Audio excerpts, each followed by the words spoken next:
Governance శాఖ మాత్యులు శ్రీ నారా లోకేష్ గారికి, Rajahmundry parliament సభ్యులు, భారతీయ జనతా పార్టీ రాష్ట్ర అధ్యక్షులు శ్రీమతి దగ్గుపాటి పురంధేశ్వరి గారికి, అలాగే శ్రీ ప్రభుత్వ ప్రధాన కార్యదర్శి కె విజయానంద్ గారికి నా హృదయపూర్వక నమస్కారాలు. సుపరిపాలనలో తొలి అడుగు కార్యక్రమానికి విచ్చేసిన గౌరవ కేంద్ర మంత్రి వర్యులందరికీ పేరు పేరున, అలాగే రాష్ట్ర మంత్రి వర్యులకి పేరు పేరున, గెలిచిన పార్లమెంట్ సభ్యులకి, గౌరవ శాసన మండలి సభ్యులకి, శాసనసభ్యులకి పేరు పేరున నా హృదయపూర్వక నమస్కారాలు. అఖిల భారత సర్వీస్ ఆల్ ఇండియా సర్వీసెస్ అధికారులందరికీ, నియోజకవర్గ ప్రత్యేక అధికారులకి అందరికీ నా హృదయపూర్వక నమస్కారాలు, ధన్యవాదాలు మీరు ఇక్కడికి విచ్చేసినందుకు. ఈ సంవత్సరం మేము పూర్తి చేసుకోవటం చాలా కష్టాల మధ్య వచ్చాం. మేము చాలా ఒత్తిడి మధ్య ఒక 5 సంవత్సరాలు, ప్రత్యేకించి నేను 2014 నుంచి రాష్ట్ర విభజన జరిగినప్పటి నుంచి ఆంధ్రప్రదేశ్ అభివృద్ధి బాగుండాలని ఆకాంక్షించే వ్యక్తిని. వచ్చే గొడవలకి విభజన జరిగితే ఎలా అయిపోయిందో మనం చూస్తూ వచ్చాం. అందుకని ప్రత్యేకంగా నేను ఆంధ్రప్రదేశ్ బాగు కోసం నేను ఎప్పుడూ నిస్వార్థంగా చేసుకుంటూ వచ్చాను. 2014 నుంచి 2019, 2019 నుంచి 2024కి ప్రభుత్వం మారిన వెంటనే ఒక కన్స్ట్రక్టివ్ అప్రోచ్ నుంచి ఒక డిస్ట్రక్టివ్ అడ్మినిస్ట్రేషన్, డిస్ట్రక్టివ్ గవర్నెన్స్ మొదలైంది. ఇది ప్రజాస్వామ్య హితాన్ని కోరుకునే ప్రతి ఒక్కరికి కూడా చాలా ఆందోళన కలిగించింది.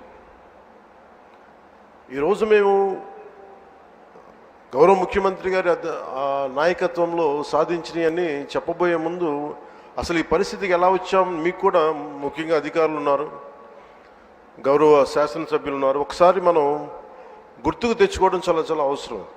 ఎందుకంటే మనం చాలా త్వరగా మర్చిపోతాం. మన మీద కూడా చాలా బాధ్యత ఉంది.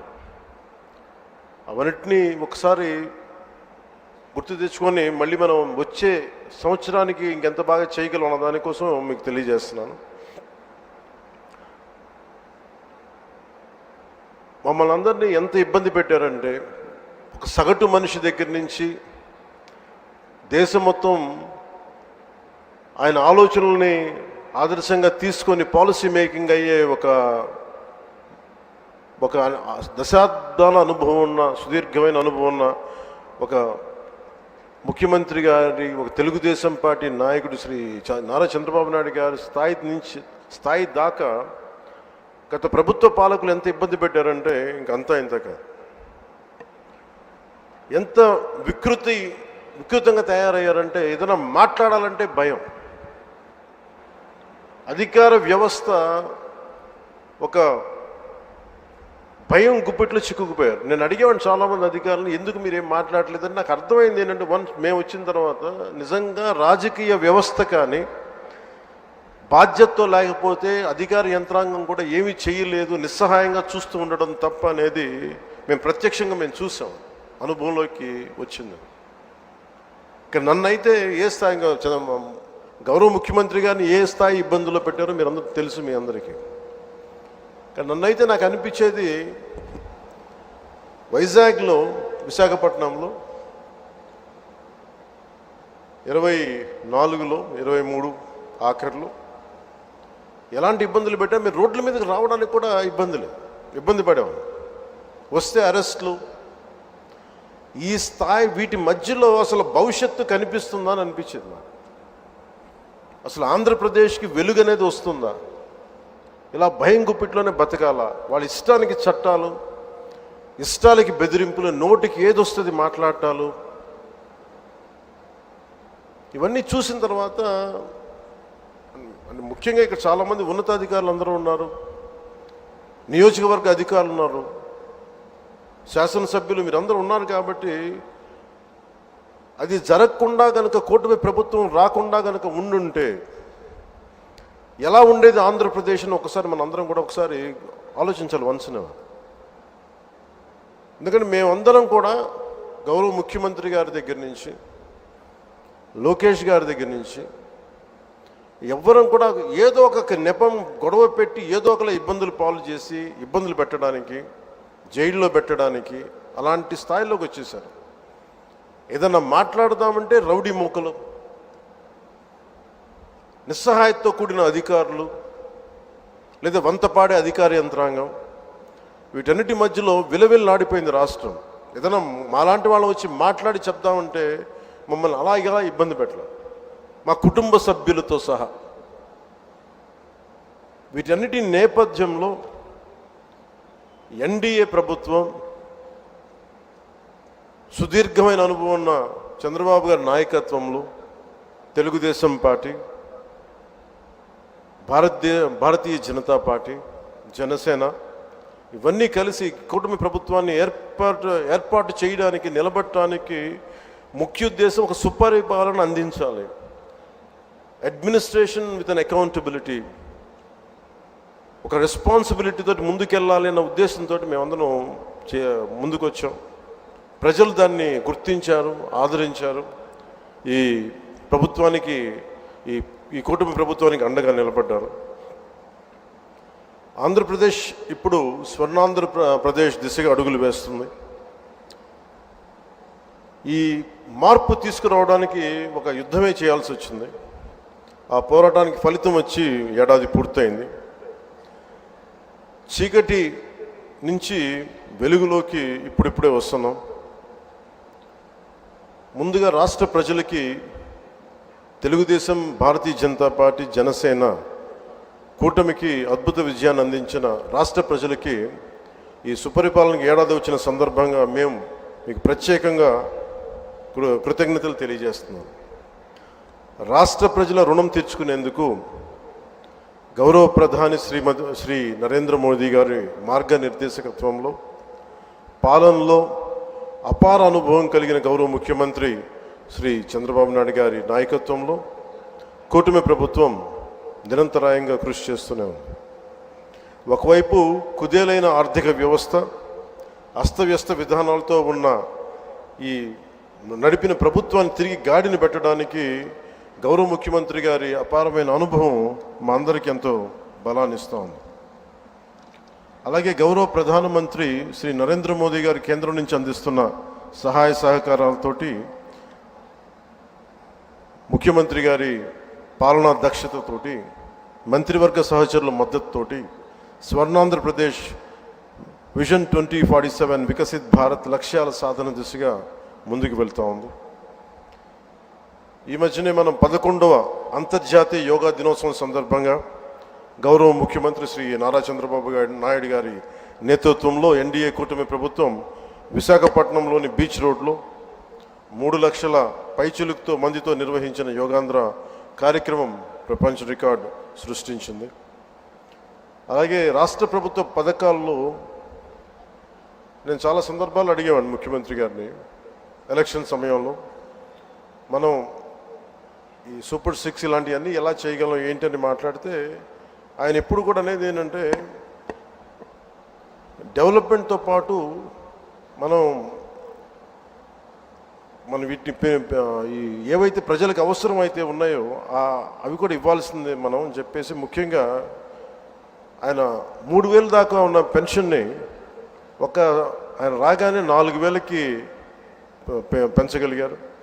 దివ్యాంగులకు ఇచ్చే పెన్షన్ 3,000 నుంచి 6,000. దివ్యాంగులు కొన్ని సంవత్సరాలుగా నా దృష్టిలో ఉంది, అందరూ ముఖ్యమంత్రి గారి దృష్టిలో ఉంది, మాకు పెంచండి అని అంటుంటే అది కుదరలేకపోయింది ఎవరికి, ఏ ప్రభుత్వానికి కూడా. కానీ ముఖ్యమంత్రి గారి నాయకత్వంలో ఆయన ఫైనాన్షియల్ మేనేజ్మెంట్ అద్భుతం కాబట్టి 3,000 నుంచి 6,000కి పెంచారు. అలాగే ఈ సామాజిక పెన్షన్స్ చాలా అవసరం ఇవన్నీ చెప్పి వీటి కోసం 1,939 కోట్లు గత ప్రభుత్వం వెచ్చిస్తే, కూటమి ప్రభుత్వం 2,717 కోట్లు ఖర్చు చేస్తూ 63 లక్షల మందికి ఇది చేయూతనిస్తాం. ఆకలితోటి ఏదైనా బయటికి వెళ్ళి తిందాం తక్కువ ధరతో అనే అన్నా క్యాంటీన్ని మూసేసిన ప్రభుత్వాన్ని తిరిగి కూటమి ప్రభుత్వం రాగానే పునరుద్ధరించింది. 204 అన్నా క్యాంటీన్లు తిరిగి ప్రారంభించి సగటున రోజుకి 3 లక్షల మంది ఆకలి తీరుస్తాం. అలాగే దీపం పథకం ద్వారా తొలి విడతలో 1.15 కోట్ల గ్యాస్ సిలిండర్లని ఉచితంగా అందించారు. ఈ పథకం కోసం కూటమి ప్రభుత్వం 5 ఏళ్లలో 13,423 కోట్ల మొత్తాన్ని ఖర్చు చేయటం. అలాగే మత్స్యకార సోదరులకి దాదాపు 1,22,965 మందికి 266 కోట్లు అందజేసిన 20,000 రూపాయల చొప్పున. అలాగే నారా లోకేష్ గారు ప్రత్యేకించి ఆయన తీసుకున్న ఈ ఇరిగేషన్ ఈ శాఖల ద్వారా ప్రత్యేకించి నాకు వ్యక్తిగతంగా నచ్చింది అని చేసింది డొక్కా సీతమ్మ మధ్యాహ్న భోజన పథకం పెట్టడం.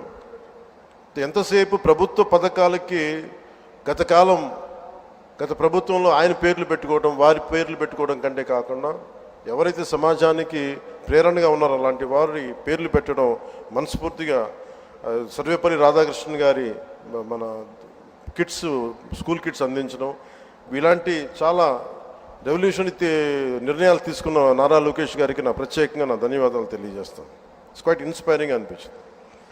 అలాగే తల్లికి వందనానికి దాదాపు 67 లక్షల మందికి పైగా విద్యార్థులకు లబ్ధి చేకూరింది. ఈ మొత్తంలో 1,346 కోట్లు పాఠశాలల అభివృద్ధికి వెళ్తూ ఉంది. 10,000 చొప్పున 10,091 కోట్లు ఖర్చు చేస్తున్న ఈ పథకం 67 లక్షల మందికి పైగా లబ్ధి. గత ప్రభుత్వం జాబ్ క్యాలెండర్ పేరిట మీద యువతని సరిగ్గా వదిలేసింది. ఒక్క డిఎస్సి కూడా నిర్వహించిన పాపాన్ని పోలేదు. కూటమి ప్రభుత్వం వచ్చిన వెంటనే 16,347 ఉపాధ్యాయ నియామకాలకు మెగా డిఎస్సి నోటిఫికేషన్ విడుదల చేసింది. వైసీపీ హయాంలో ఉపాధి కోసం యువత పక్క రాష్ట్రాలకు వెళ్ళిపోయే పరిస్థితుల్లో కూటమి ప్రభుత్వం నారా చంద్రబాబు గారి నాయకత్వంలో 20 లక్షల ఉద్యోగాల కల్పన దిశగా చాలా బలమైన ప్రణాళికలు సిద్ధం చేస్తూ ఉంది. 6,100 పోలీసు ఉద్యోగాల నియామకాలకు చర్యలు తీసుకుంది. ముఖ్యంగా గత పాలనలో లక్షలాది భవన నిర్మాణ కార్మికులు ఉపాధి కోల్పోయారు. నిర్మాణ రంగం కుదేలైంది. అలాంటి వాళ్ళకి కూటమి ప్రభుత్వం రాగానే ముఖ్యమంత్రి గారు ఒకటి చెప్పిన ఉచిత ఇసుక విధానాన్ని అమలు చేయాల్సిందని చెప్పి చేసినందుకు ప్రత్యేకంగా భవన నిర్మాణ కార్మికుల తరపున ముఖ్యమంత్రి గారికి నా కృతజ్ఞతలు తెలియజేసుకుంటున్నాను.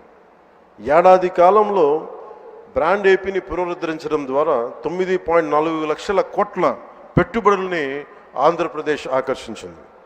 తద్వారా 6 లక్షల ఉద్యోగాల కల్పనకు ఇది దారి వేస్తుంది. గత 5 ఏళ్లలో గజానికి గుంతగా మారిన రాష్ట్ర రహదారులకు పునర్జీవం నింపుతూ 20,000 కిలోమీటర్లు R&B రోడ్లకి మరమ్మతులు చేసింది. వైసీపీ గత పాలనలో ల్యాండ్ యాక్ట్ని రద్దు చేసే ఒక ల్యాండ్ యాక్ట్ని తీసుకొచ్చింది. దాన్ని రద్దు చేసి కూటమి ప్రభుత్వం రాగానే చంద్రబాబు గారి నాయకత్వంలో ఆ యాక్ట్ని రద్దు చేసి ప్రజల ఆస్తులకి రక్షణ కల్పించే విధంగా చర్యలు చేపట్టింది. గత ప్రభుత్వంలో BC, SC, ST, minority sub plan నిధుల్ని సైతం ఇష్టారాజ్యంగా మళ్లించి వెనుకబడిన వర్గాల వారికి ద్రోహం చేసింది. కూటమి ప్రభుత్వం సప్లాన్ నిధులు దుర్వినియోగం కాకుండా చేపట్టి ఆయా వర్గాల స్వయం ఉపాధి పథకాలకి వెచ్చిస్తూ ఉంది. ప్రత్యేకించి నేను పంచాయతీరాజ్ శాఖని నేను నిర్వహిస్తున్నాను కాబట్టి దానికి సంబంధించి కొన్ని చెప్తాను మీకు. పంచాయతీరాజ్ గ్రామీణాభివృద్ధి శాఖ బాధ్యతలు స్వీకరించిన వెంటనే సర్పంచులు తలెత్తుకునేలా మొదటి అడుగు వేయడమైంది. జాతీయ పండుగలైన స్వాతంత్ర దినోత్సవం, గణతంత్ర వేడుకలకు నిర్వహణకిచ్చే నిధుల్ని మైనర్ పంచాయతీలకు 100 నుంచి 10,000కి, మేజర్ పంచాయతీలకు 250 నుంచి 25,000కి పెంచాం. గ్రామాన స్వాతంత్ర గణ దినోత్సవ వేడుకలను ఘనంగా నిర్వహించుకునే అవకాశం కల్పించి ఆత్మగౌరవాన్ని కాపాడాం. సర్పంచుల ఆత్మగౌరవాన్ని. గ్రామ స్వరాజ్య సాధన లక్ష్యంలో ఒకే రోజున 13,326 పంచాయతీల్లో గ్రామ సభలు నిర్వహించి ఒక సరికొత్త రికార్డు సాధించాం. ఇది పల్లె పండుగ ద్వారా గ్రామీణ రహదారులకి ఒక కొత్త కళ తీసుకొచ్చాం. రైతులకి అండగా మినీ గోకులాలు, నీటి కుంటలు చాలా తక్కువ కాలంలోనే తవ్వించాం. మహాత్మా గాంధీ జాతీయ గ్రామీణ ఉపాధి హామీ పథకం ద్వారా రాష్ట్ర వ్యాప్తంగా 46,94,000 కుటుంబాల్లో 75,23,000 మంది ఉపాధి శ్రామికులకి వారి సొంత గ్రామాల్లోనే ఉపాధి కల్పించాం. 2024-2025 ఆర్థిక సంవత్సరంలో 5,10,000 కుటుంబాలకి 100 రోజులకు పని కల్పించాం. అలాగే ఈ అడవి తల్లి బాట కార్యక్రమానికి ప్రత్యేకించి గౌరవ ముఖ్యమంత్రి గారికి నా ధన్యవాదాలు తెలియజేస్తా ఉన్నాను. 70 సంవత్సరాలుగా రోడ్లు లేని ఎన్నో ఈ గిరిజన గ్రామాలకి 105 కోట్లు నిధులు అవసరమైంది. వారికి ఒకరోజు ప్రత్యేకంగా తెలియజేస్తే ఆయన దాన్ని అర్థం చేసుకొని వెంటనే నిధులు దానికి సంబంధిత నిధులు రిలీజ్ చేయటం వల్ల ఈ రోజున గిరిజన గ్రామాలను అనుసంధానిస్తూ 1069 కిలోమీటర్ల రోడ్ల నిర్మాణానికి శ్రీకారం చుట్టాం. ఇందులో ప్రధానమంత్రి ఆదివాసీ న్యాయ మహా అభియాన్ పిఎం జన్మన్ పథకం ద్వారా 555.61 కోట్లతోటి 613 కిలోమీటర్ల రోడ్ల నిర్మాణం జరుగుతున్నాయి. డోలీ మోతలు లేని గిరిజన గ్రామాలు లక్ష్యంగా ముందుకు వెళ్తున్నాం. అలాగే పర్యావరణం, అటవీ మరియు శాస్త్ర సాంకేతిక సంబంధించి ముఖ్యమంత్రి గారు మాకు ఒకటే ఆదేశం ఇచ్చారు. రాష్ట్ర విస్తీర్ణంలో 30% ఉన్న అటవీ భూమిని కనీసం మనం మనం ఈ 5 వైడ్లో అయ్యేలోపు మనం కనీసం దాన్ని 50% తీసుకెళ్ళాలి, తక్కువ 37% వెళ్ళాలి అనేది ఆదేశాలు ఇచ్చారు. ఆ విధంగా ప్రణాళికలు రూపకల్పన చేస్తున్నాం. రాష్ట్ర సరిహద్దు జిల్లాల్లో రైతులు ఏనుగులు పెడతో నానా ఇబ్బందులు పడుతూ ఉంటే ఆ సమస్య పరిష్కారానికి అంతర్రాష్ట్ర సహకారం తీసుకున్నాం. మన కర్ణాటక ప్రభుత్వం సహకారం తీసుకున్నాం. కుంకి ఏనుగులు ఇప్పుడు 4 మనకి చేరుకున్నాయి. ఇంకొక 2 త్వరలో రానున్నాయి ఆ క్యాంపుకి. ఎర్రచందనం అక్రమ రవాణాన్ని అరికట్టేందుకు కఠిన చర్యలు అమలు చేయడంతో పాటు అక్రమంగా తరలిపోతున్న ఎర్రచందనాన్ని తిరిగి తెచ్చుకునే విధంగా కర్ణాటక రాష్ట్రంతో ఒప్పందం కుదుర్చుకున్నాం. ఎకో టూరిజం అభివృద్ధికి చర్యలు చేపట్టాం. కాఫీ తోటలు ఇటీవల ప్రారంభించిన వుడెన్ బ్రిడ్జ్ కూడా ఈ కోవకి చెందుతుంది. 1122 కోట్లతోటి నగరవన యోజన ద్వారా 61 నగరవనాల ప్రాజెక్టులని చేపడుతున్నాం. 85.63 లక్షల ద్వారా ఎకో టూరిజాన్ని అభివృద్ధి చేస్తూ రాష్ట్రంలో 48 కమ్యూనిటీ బేస్డ్ ఎకో టూరిజం కేంద్రాలని వన సమితుల ద్వారా నిర్వహించబడుతున్నాయి. జూన్ 5-25 మన వన మహోత్సవం సందర్భంగా కోటి మొక్కలు నాటి ట్రాకింగ్ కోసం geographical information system, management information system, quick response కోడ్లు మొదలైన యాప్లు అమలు చేశాం. అలాగే ప్రత్యేకించి సైన్స్ అండ్ టెక్నాలజీ మీద ఇప్పుడిప్పుడే దృష్టి పెడుతున్నాం. విద్యార్థులకి ప్రోత్సాహకాలు అందించే విధంగా అడుగులు వేస్తున్నాం. అలాగే నేను రిప్రజెంట్ చేసే పిఠాపురం నియోజకవర్గ ప్రజలకు ఇచ్చిన మాట మేరకు అభివృద్ధి కార్యక్రమాలు చాలా బలంగా చేపట్టాం. 388 కోట్లకు పైగా అభివృద్ధి పనులను చేపట్టాం. వచ్చే 4 ఏళ్లలో గౌరవ ప్రధానమంత్రి శ్రీ నరేంద్ర మోదీ గారి సహకారంతో, ముఖ్యమంత్రి వర్యులు శ్రీ చంద్రబాబు నాయుడు గారి సహకారంతో రాష్ట్రం మరింత ప్రగతి సాధిస్తుందని ప్రజలకి హామీ ఇస్తున్నాం. ఈ సందర్భంగా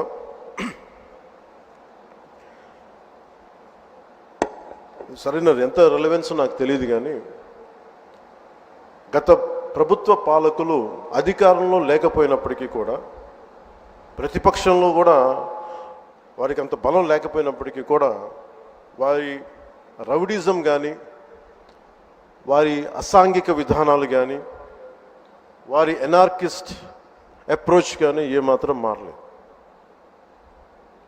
ఇది చాలా ప్రతి ఒక్కరికి కూడా చాలా లోపలగా తరిచి చూడాల్సిన అంశం. ఇది వారికి ఎవ్వరికీ కూడా ప్రజాస్వామ్య విధానాల మీద ఏమాత్రం గౌరవం లేదు. పోలీస్ అధికారులు వాళ్ళు తప్పులు చేసే పోలీస్ అధికారులు వాళ్ళని అరెస్ట్ చేసి నిలువరిస్తే మటుకు మేము వెంటాడతాం, will hunt you no matter where you are, మీరు ఎక్కడ విదేశాల్లో ఉన్నా వెంటాడతామనే ఈ స్టేట్మెంట్స్ చాలా ఇబ్బంది కలిగిస్తూ ఉంటాయి. ఇది వారికి సందర్భంగా తెలియజేస్తూ ఉన్నాం. ఇది ఈ గవర్నమెంట్ నారా చంద్రబాబు నాయుడు గారి నాయకత్వంలో కూటమి ప్రభుత్వం ఇలాంటి అసాంఘిక చర్యల్ని ఏమాత్రం సహించం. ముఖ్యంగా ఆడపిల్లల భద్రత ఈ రాష్ట్రానికి చాలా కీలకమైంది.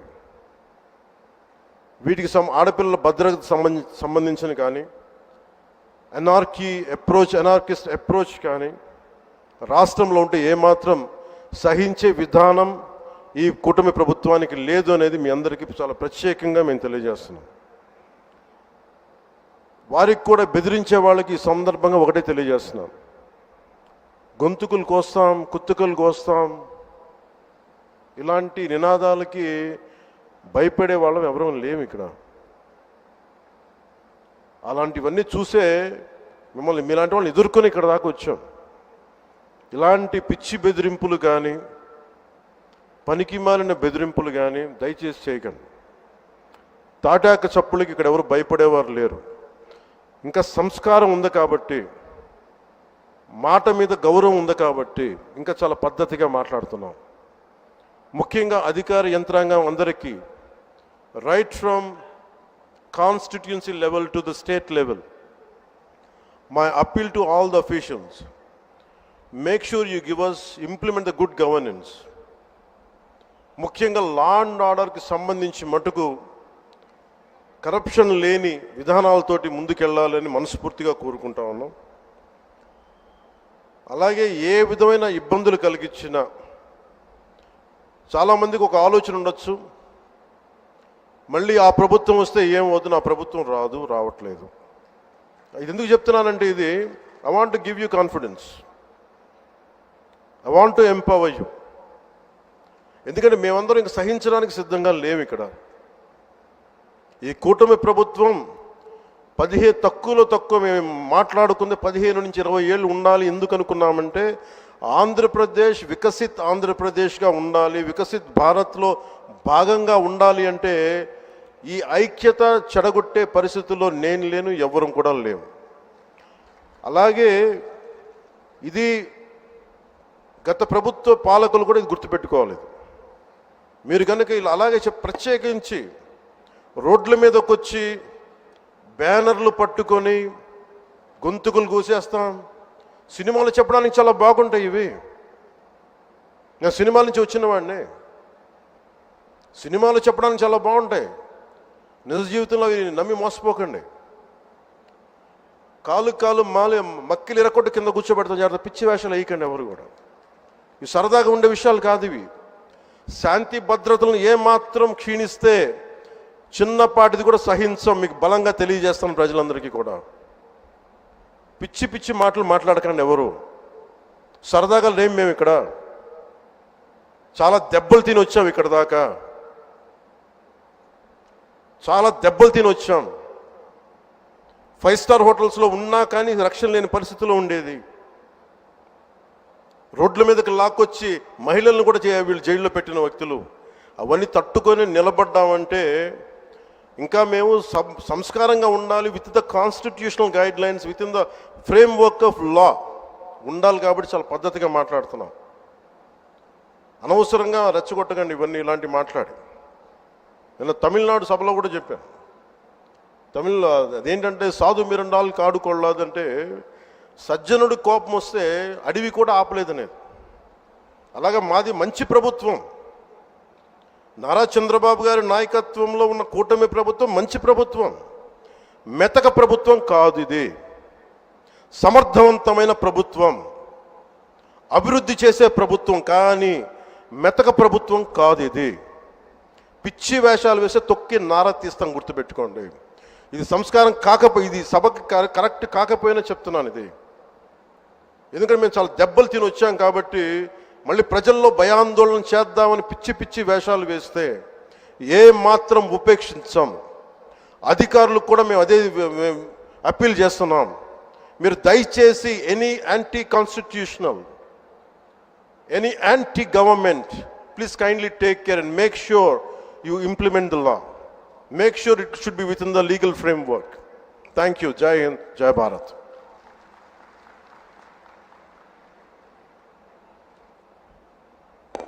ధన్యవాదాలు సార్.